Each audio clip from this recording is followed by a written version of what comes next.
After years of entertaining children nationally, the interest in My Friendly Neighborhood TV show wanes, which leads to its cancellation. Mysteriously, after 10 years, the show airs yet again without the network's channel knowledge, revealing the puppets themselves have come to life, being hostile and angry, wanting to be back on air. Hi folks, I'm R, your narrator, and welcome to My Friendly Neighborhood. If you have any video or game suggestions, make sure to send them to me on my Twitter or subreddit. Keep in mind that this video will have spoilers as always, and with that in mind, let's begin.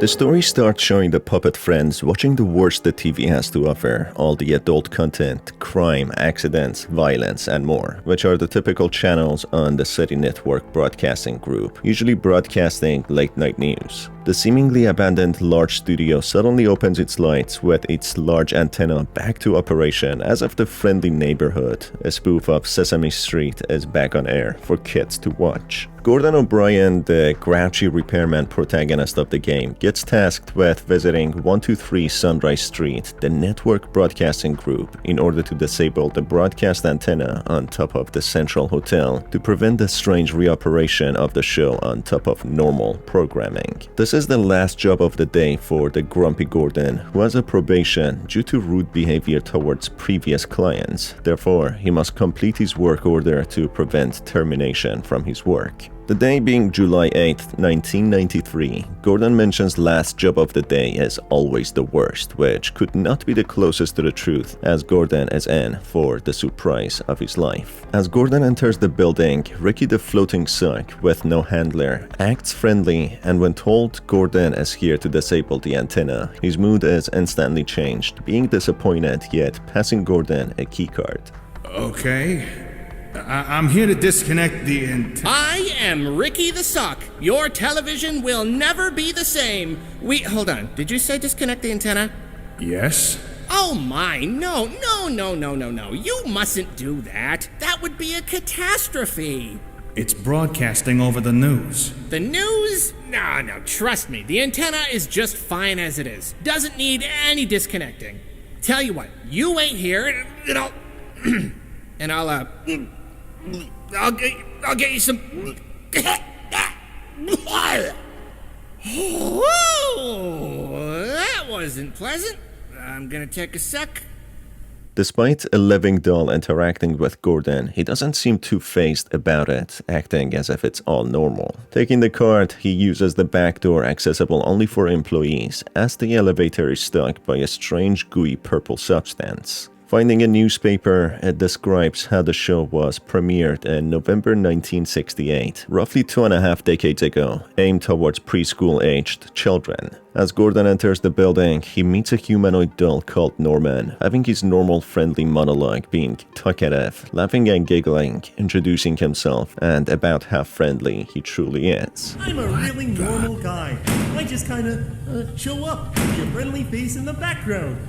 Sometimes I get some lines to recite too. Despite what he says, his demeanor shows otherwise, as he's banging on a door, seemingly very hostile and unfriendly. As Gordon approaches Norman, he pushes him to the ground, chasing after him, displaying how hostile he is. This reveals the puppets are created to talk in a certain way, being child-friendly. But something clearly has gone so very wrong, causing these friendly dolls become hostile. After evading Norman, Ricky the Sock appears out of nowhere again, warning Gordon about Pearl, the gigantic bird. Conveniently, Gordon finds the stenographer, a gun that shoots letters, which was originally used for special effects and security. But for Gordon, it allows him to knock out any hostile puppet. Knocking out the puppets only temporarily disables them, as when Gordon re-enters the room, they will get back up roaming around, being violent. One way to tackle that issue is using tape to tie up the puppets who won't be able to move anymore. Despite shooting the puppets, tying them up, and even hitting them with a wrench, they keep on babbling, singing, and laughing, depicting how truly clueless they are of what they're doing and what's truly considered bad or good. They have no understanding of how to behave despite being the forefront characters and personalities on TV, teaching kids how to behave well. They are simply limited to the knowledge that they have been given and designed with in order to be that way, but clearly being exposed to something they weren't supposed to be, they have lost their minds and have become opposite versions of what they should have been. After solving a puzzle in the main square of the studio, Gordon finds himself in another part of the studio in the underground. Down there he meets the friendly Ricky again, who warns Gordon about Ray this time, a puppet that pops out of pipes and hits people with a wrench, being a janitor. Seemingly Ray has always been grouchy even before the shutdown of the studio, hence why they banished them to the basement, maybe something bad in his design. Soon, Gordon comes across the office of Hank, the janitor who used to work in the studio, who writes about his latest invention, being a shotgun type of weapon which again shoots out letters. Managing to evade Ray and all the other hostile puppets littered in the studio, Gordon activates the elevator and goes to a different part of the studio. It's revealed the name of the recurring puppets are Norman, Junebug, Liliana, and George, the ones Gordon encounters majority of the time. Meanwhile, Gordon evades a green monster puppet by the name of Goblet, who was designed to eat. When after evading her, Gordon notices her all by herself in the theater watching a classic movie and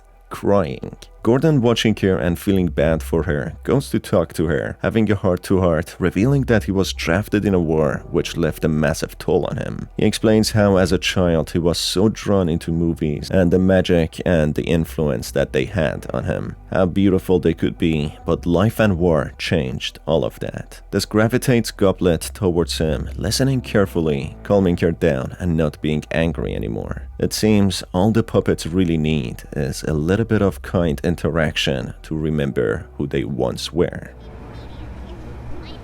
That's a good girl. There we go. See, nice and calm. It's been a long time since you saw yourself, huh? Happens to all of us. We all get shocked sometimes when we look in the mirror. Oh, sorry.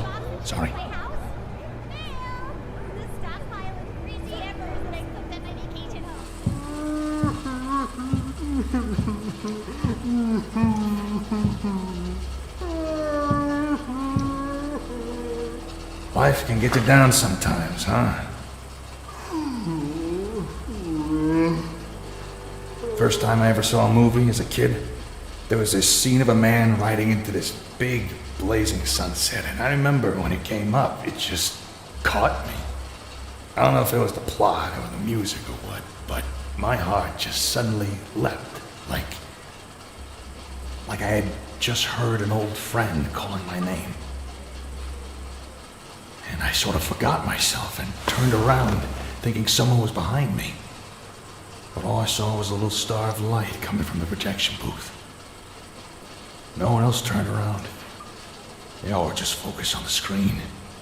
But it felt so real, so solid. Never knew what to make of that. And eventually I forgot about it. I guess during the war I got distracted. But it just came back to me now.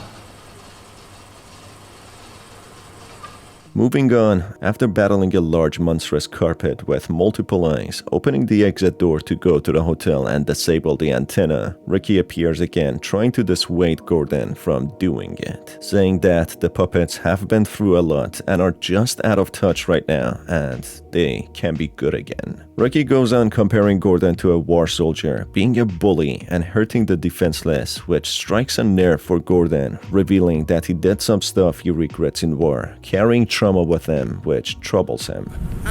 Sure. I take it blasting your way through hordes of allegedly psychopathic puppets is a normal day at work for you, Seriously, Gordon, who hurt you? I don't know what you're talking about. No? So you were just born a bully? I'm not a bully. Surprised you're not a detective. They're always bashing down doors and brandishing guns. Or maybe a GI. Give you a chance to rampage through some small defenseless... Don't say that, Ricky. Say what? Don't talk about the war. Why not? Just saying. Seems like exactly the sort of place you...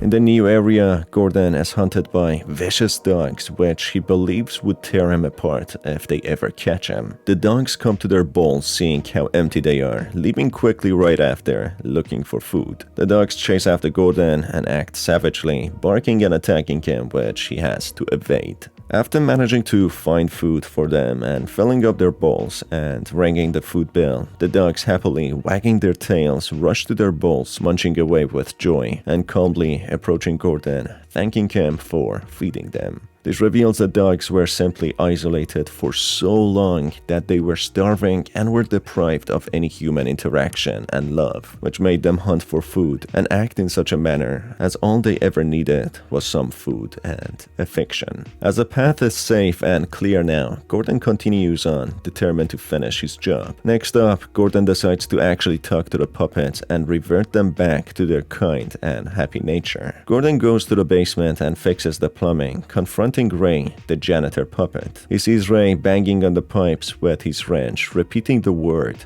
fix. Gordon explains when things break or there's a problem, hitting them and hoping that they get fixed that way never solves the issue and only makes it worse, which actually calms Ray down, who gently listens to Gordon and checks if the valve is fixed, stopping his behavior of hitting things with the wrench. Gordon, moving on, goes to a higher level in the art and craft room, meeting the musician who plays an ear-aching symphony. The musician being very friendly and forcing Gordon to give it a try himself, he goes on to the roof in order to disable the antenna.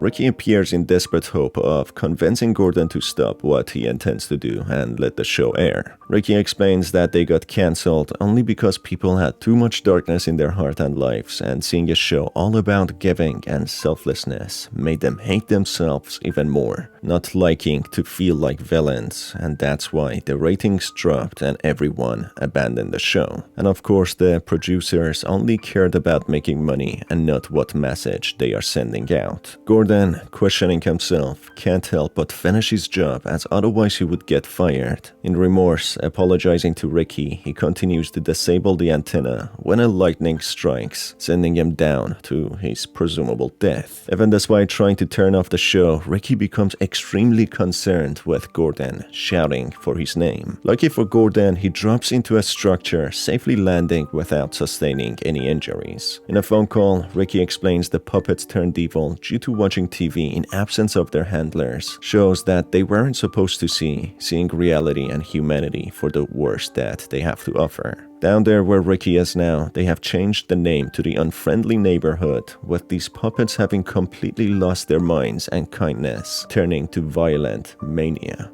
As he manages to leave the unfriendly section of the studio, he leaves the building, taking a seat on the bench outside for a short respite. That's when the floating suck Ricky shows up again, sarcastically congratulating him for turning off their antenna successfully. Ricky then offers Gordon the opportunity to help the puppets run their studio, as they need someone like Gordon who showed his values of caring for the puppets. This can branch out to 3 different endings based on the playthrough. If Gordon helps all the puppets throughout the game and accepts Ricky's offer to help them run the studio, he happily gets involved with the show, even with his boss from the maintenance office firing him. Despite that, he's the happiest he's ever been, feeling just how he used to feel as a kid. A happy kid always looking forward to the future. I helped the neighbors get a slot on public access TV.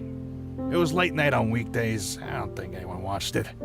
Within a couple of weeks, though, word was starting to get out. Some people loved the show, some people hated it. That caught the network's attention, and by the end of the year, we had 3 channels wanting to sign for a whole season. Of course, after my boss found out I was involved, I got fired. But somehow, I feel a little hopeful about it. It's hard to describe. It's like you've been lost in a tunnel, until suddenly a voice calls your name. And you turn around, and you see the rising sun. And it's so bright, maybe it hurts a little to look at. But you don't care, because it's leading you home. F. Gordon doesn't actually help the puppets and still accepts Ricky's offer. It plays out in a similar way to the last ending, but in here, he tries to keep his head down, still keeping his maintenance job and not going to the studio at nighttime, which makes him semi-happy, yet he watches the crime news all the time and struggles to remember his experiences in the studio. We had 3 channels wanting to sign for a whole season. At that point, I figured I had done my part. So I stopped showing up at the studio in the evenings. I don't know. I guess I just wanted to keep my head down. I never told anyone I was helping bring back the show. But for some reason, it keeps bugging me. I can't forget about it. And some nights, I catch myself staring out the window, wondering what's happening in the neighborhood. In another ending, F. Gordon refuses to help the puppets run the studio, rejecting Ricky's offer. They bid farewell in a sad manner, with Ricky saying how miserable and grumpy Gordon truly will be. Well, I guess it's time for you to go, Gordon. Adios. Hope you have a nice life as a bitter old man.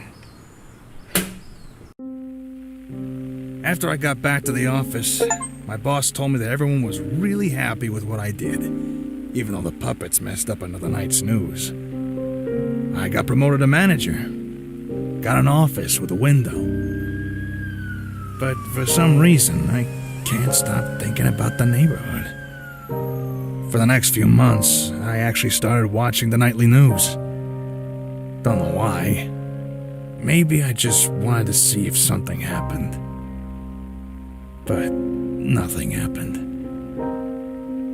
And at some point, I got distracted and forgot about it.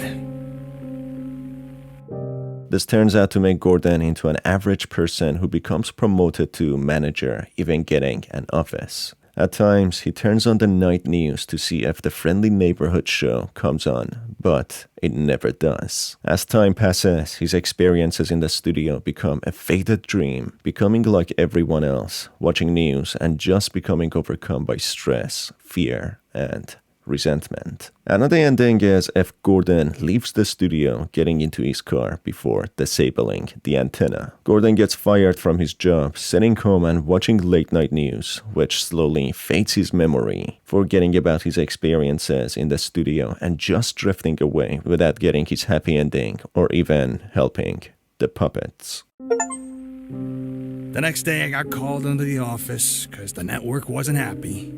Wanted to know why I hadn't finished the job. After a big, long fight, I got fired. I'm fine with that. I'd rather be unemployed than have to go back there. But for the next few months, I actually started watching the nightly news. I don't know why. Maybe I just wanted to see what happened. But nothing happened. Then at some point, I got distracted and forgot about it.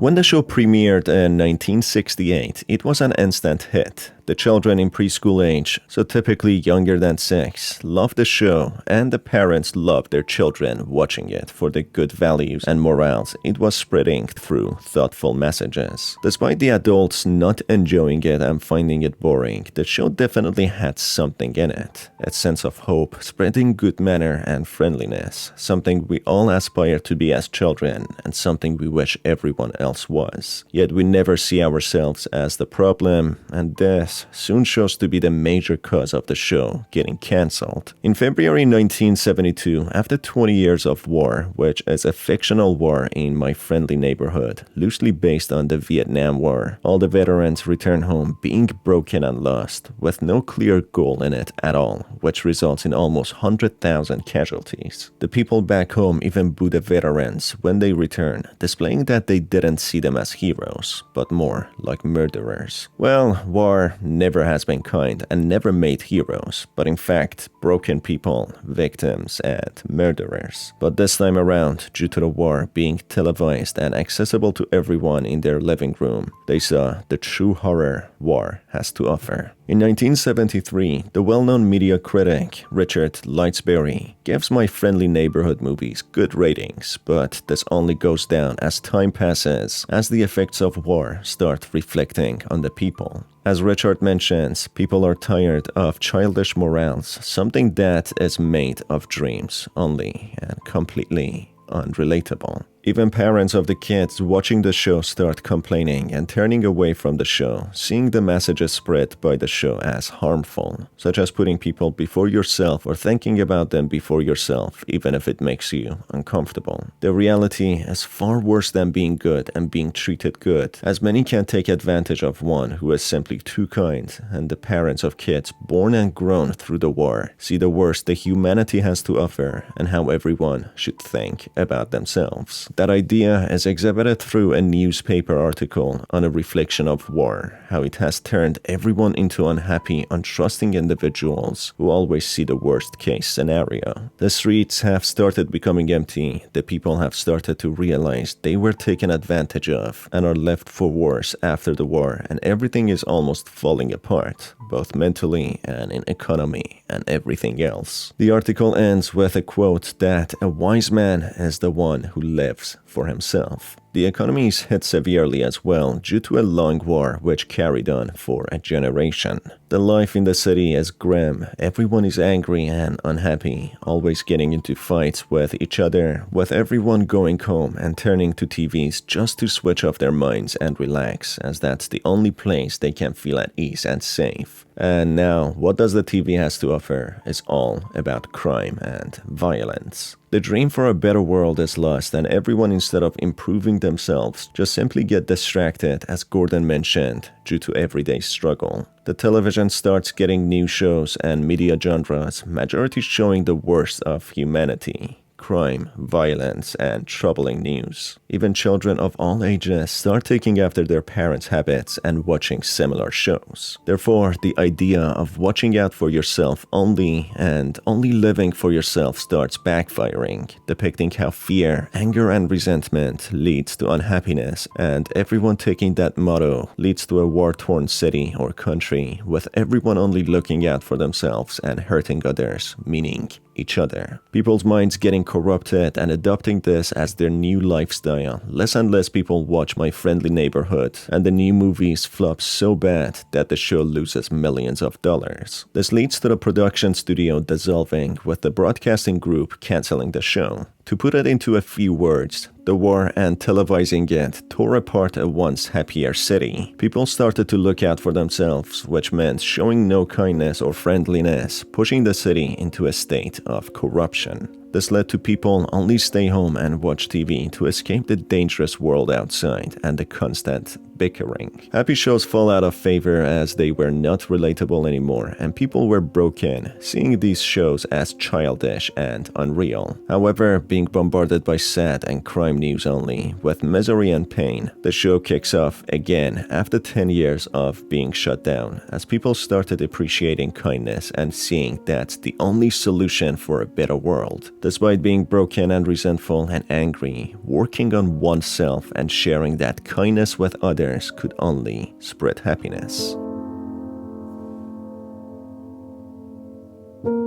The show premiered in November of 1968, aimed towards the preschool children. The show was intended to advocate neighborhood-friendly behaviors and good manners, which adults found boring compared to the vast content available on the media. But for kids, it was brilliant, fun, and educational. Therefore, the creation of the toys revolved around good behavior, kindness, compassion, and respect. So being left in the studio with no supervision, the puppets start watching TV, watching the news and the worst of humanity on television, which causes their perception on humanity shatter, losing their mind and breaking down, realizing they have been living in a bubble. Also coupled with years of isolation, this worsens their mental state, driving them into insanity. There's a possibility as well that they are easily influenced by what they see or watch, therefore seeing their creators, humans, being so violent and hostile. They copy them, thinking that they need to adopt those behaviors. Ricky confirms this towards the end on the telephone while being in the unfriendly neighborhood section. The disconnect with humanity and learning about real world puts a dent in the puppet's mind, and with some, it badly affects them, who all end up in the unfriendly neighborhood.